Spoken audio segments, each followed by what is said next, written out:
تو یہاں پر ایک اور چیز بھی ذکر کر دی جائے جو فائدے سے خالی نہیں ہے۔ آج کل بعض لوگوں کو یہ شکایت ہے، اکثر لوگ، بھئی ہمیں اولاد نہیں ہو رہی ہے، یا بعض لوگوں کو شکایت ہے کہ ہمارے ہاں بیٹا نہیں ہو رہا ہے، شکایت ہے۔ یہی شکایت لوگ لے کر جاتے تھے ائمہ خدا علیہ السلام کی خدمت میں کہ مولا فرزند رسول ہم مریض ہیں، بیمار ہیں، ہمارے لیے کوئی نسخہ تعلیم فرمائیں کہ ہم کیا استعمال کریں جس کی وجہ سے اللہ تعالی ہمیں صاحب اولاد کر دے۔ ائمہ خدا کے پاس جاتے تھے تو معصومین اس کا بہترین حل بتاتے تھے۔ اب یہی ہمارے لیے بہترین نمونہ عمل ہے۔ معصوم کے زمانے میں جاتے تھے لوگ، یا تو امام سے دعا کرواتے تھے۔ امام کس سے دعا کرتے تھے؟ اللہ سے۔ امام اللہ سے دعا کرتے تھے کہ اے بار الہ اس کو فرزند عطا فرما۔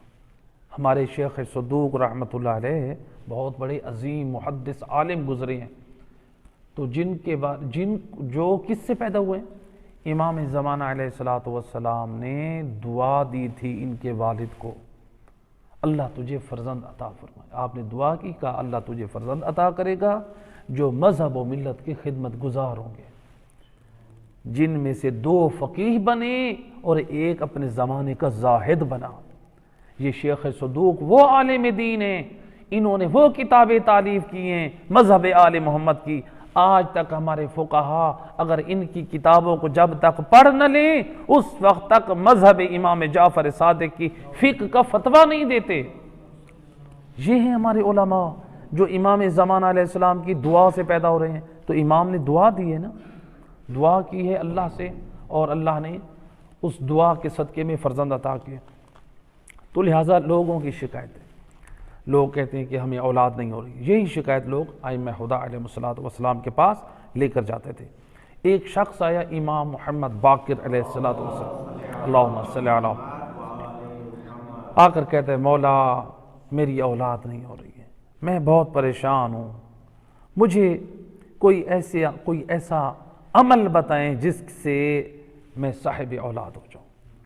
امام علیہ السلام نے فرمایا ہر صبح اور ہر شام کو 70 مرتبہ پڑھ سبحان اللہ، یعنی صبح کو بھی اور شام کو بھی، ہر روز 2 ٹائم، صبح کو بھی پڑھنا ہے 70 مرتبہ سبحان اللہ، اور شام کو بھی پڑھنا ہے سبحان اللہ 70 مرتبہ، 70 مرتبہ، صبح کو 70 مرتبہ سبحان اللہ اور شام کو بھی 70 مرتبہ سبحان اللہ۔ پھر اس کے بعد امام علیہ السلام فرماتے ہیں 10 مرتبہ پڑھ استغفر اللہ ربی واتوب الیہ۔ جو مقدار امام نے بتائی ہے اسی مقدار پہ عمل کرنا ہے، یعنی ہم اپنی طرف سے ایک بھی زیادہ نہیں کر سکتے، نہ کم کر سکتے ہیں۔ جو خزانہ امام بتا رہے ہیں اس خزانے پہ ہم نے عمل کرنا ہے۔ تو لہٰذا جو امام بتا رہے ہیں، جیسے آپ اپنے موبائل کا اس دور میں مثالیں دینا بڑا آسان ہے، آپ نے اپنے موبائل کا جو پاس ورڈ رکھا ہے 5 12 14، مثلا آپ نے جو پاس ورڈ رکھے ہیں، تو اب اس سے ہٹ کے آپ 5 کی بجائے مثلا آپ اس پہ 2 لگا دیں، آپ 12 کی بجائے 3 لگا دیں، یا آپ 14 کی بجائے 1 لگا دیں، آپ کا وہ پاس ورڈ اوپن نہیں ہوگا۔ تو لہٰذا جو پاس ورڈ ہے وہی اسی کو استعمال کریں گے تو آپ کا موبائل اوپن ہوگا، ایسے کہ نہیں؟ امام علیہ السلام ائمہ خدا نے جو نسخے بتائے ہیں، تسبیحات کا عدد معین کیے، وہ آپ اس کے مطابق انجام دیں گے تب وہ پورا فائدہ حاصل ہوگا۔ تو لہٰذا امام فرماتے ہیں 70 مرتبہ صبح کو، 70 مرتبہ شام کو پڑھو سبحان اللہ، اور 10 مرتبہ پڑھو استغفر اللہ ربی واتوب الیہ۔ امام علیہ السلام اس کے بعد فرماتے ہیں کہ جب یہ تم مکمل کر لو تو پھر فرمایا کہ ایک صلوات پڑھے محمد علیہ وسلم۔ یہ 10 مرتبہ جب ہم پڑھ لیں گے استغفر اللہ ربی واتوب الیہ، اس کے بعد امام فرماتے ہیں پھر 9 مرتبہ پڑھو سبحان اللہ، دوبارہ پڑھو استغفر اللہ ربی واتوب الیہ۔ کتنی دفعہ پڑھنا ہے؟ 10 مرتبہ۔ 9 مرتبہ پڑھنا ہے سبحان اللہ، امام فرماتے ہیں پھر ایک مرتبہ پڑھنا ہے استغفر اللہ ربی واتوب الیہ، تو گویا یہ بھی اس طرح 10 مرتبہ ہو جائے گا۔ شروع میں صبح اور شام، یعنی صبح کو بھی اور شام کو بھی، یعنی دن میں 2 مرتبہ یہ عمل کرنا ہے۔ کیا عمل کرنا ہے؟ صبح اور شام سب سے پہلے 70 مرتبہ پڑھنا ہے سبحان اللہ، 10 مرتبہ پڑھنا ہے استغفر اللہ ربی واتوب الیہ، 9 مرتبہ پڑھنا ہے سبحان اللہ، 1 مرتبہ پڑھنا ہے استغفر اللہ ربی واتوب الیہ۔ راوی کہتا ہے امام نے جب یہ تعلیم دیا تو جتنے لوگوں کو میں نے تعلیم دی، اللہ نے اس عمل کی بدولت، اس عمل کے صدقے میں اللہ نے ہر ایک پڑھنے والے کو کثیر اولاد عطا فرمائی۔ تو یہ ائمہ خدا علیہ الصلوۃ کے گھرانے سے یہ نسخہ ملا ہے۔ تو البتہ اگرچہ بعض روایات میں معصوم نے فرمایا کہ ہر روز 100 مرتبہ استغفر اللہ ربی واتوب الیہ بھی پڑھنا چاہیے، رسول اللہ بھی پڑھتے تھے، تو وہ اگر کوئی 100 مرتبہ پڑھنا چاہتا ہے تو وہ اس عمل سے ہٹ کے انجام دے، لیکن اس عمل میں جو استغفر اللہ ربی واتوب الیہ وہ ہم نے عدد بیان کر دیا کہ وہ پہلے 10 مرتبہ ہے اور پھر 1 مرتبہ ہے۔ تو لہٰذا یہ پہلا عمل ہے جو امام علیہ السلام نے ذکر کے اعتبار سے بتایا۔ تو اچھا یہاں پر ایک اور بات، بعض لوگ کہتے ہیں کہ قبلہ ہم بھول جاتے ہیں، کسی دن ہم عمل انجام نہیں دے پاتے تو ہم کیا کریں پھر؟ اس کا جواب امام جعفر صادق علیہ السلام، اللہم صلی علی محمد وعلی، امام فرماتے ہیں اگر کوئی یہ روزانہ کا عمل کر رہا ہے، کوئی بھی عمل جو معصومین کا بتایا ہوا ہے آپ کر رہے ہیں، امام فرماتے ہیں اگر کوئی بندہ بھول جاتا ہے تو دوسرے دن اس کی قضا کر لیں، یعنی اس عمل کو آپ ڈبل انجام دے دیں۔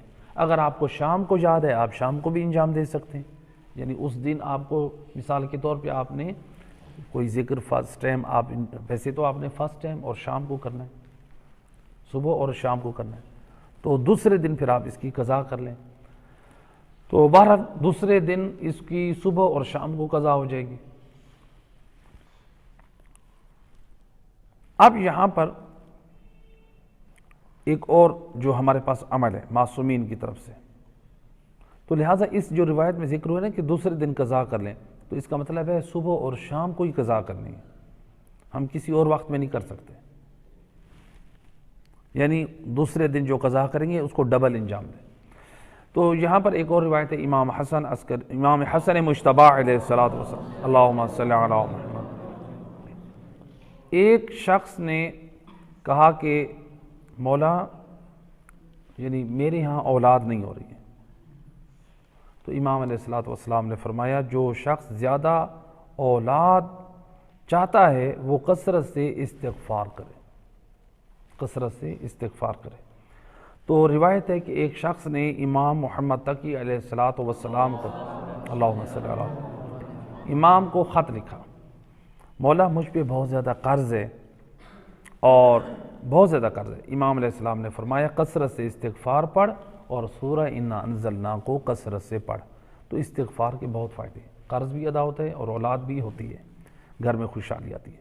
روایت ہے کہ اچھا یہ تھا ذکر پڑھنے کے اعتبار سے جو صاحب اولاد کے لیے، لیکن ہمارے پاس روایت امام موسیٰ کاظم علیہ السلام، اللہم صلی علی، امام علیہ السلام سے کسی نے آ کر ذکر کیا کہ وہ شخص اولاد پیدا نہیں ہو رہی، اس کے سپرم جو ہے یعنی جراثیم اس کے فیک ہے، کمزور ہے۔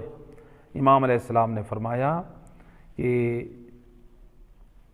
شہد دودھ میں ملا کر پیے، جو شخص شہد کو دودھ میں ملا کر پیے رات کو 1 گلاس، تو اللہ تعالیٰ اس کو بھی صاحب اولاد کر دے گا۔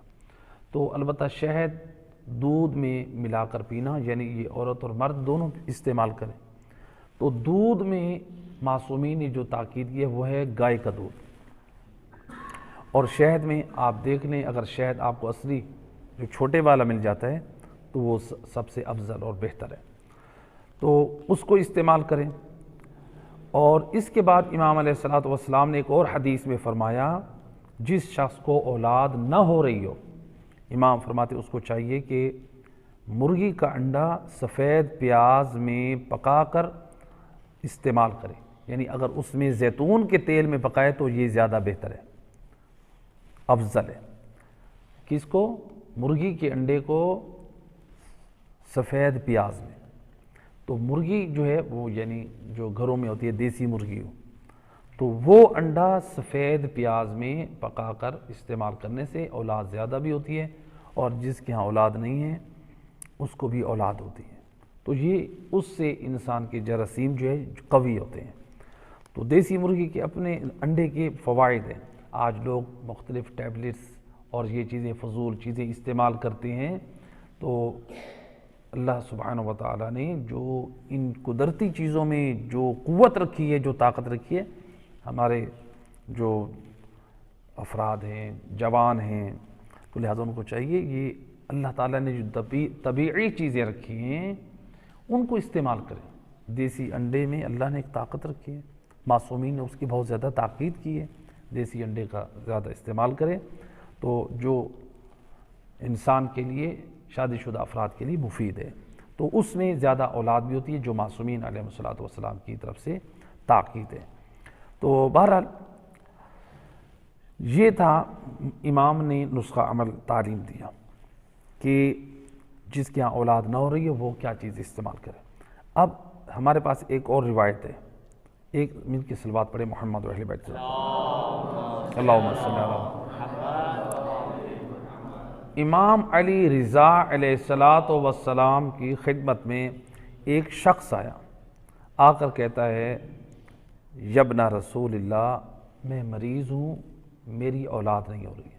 اس کا مطلب ہے یہ شخص کسی حکیم کے پاس گیا اپنے زمانے میں، یعنی اولاد کافی عرصے سے نہیں ہو رہی ہے، جراثیم اس کے ویک ہیں اور اولاد نہیں ہو رہی ہے۔ آ کر کہتا ہے مولا مجھے کوئی ایسا عمل تعلیم دیں، کوئی ایسا جو ہے علاج بتائیں جس سے میں صاحب اولاد ہو جاؤں۔ امام علیہ السلام نے فرمایا کہ تو اپنے گھر جا کے ان ترفع صوتک بالاذان فی منزلک، امام علیہ السلام فرماتے ہیں اپنے گھر میں جا کے بلند آواز سے آذان دے۔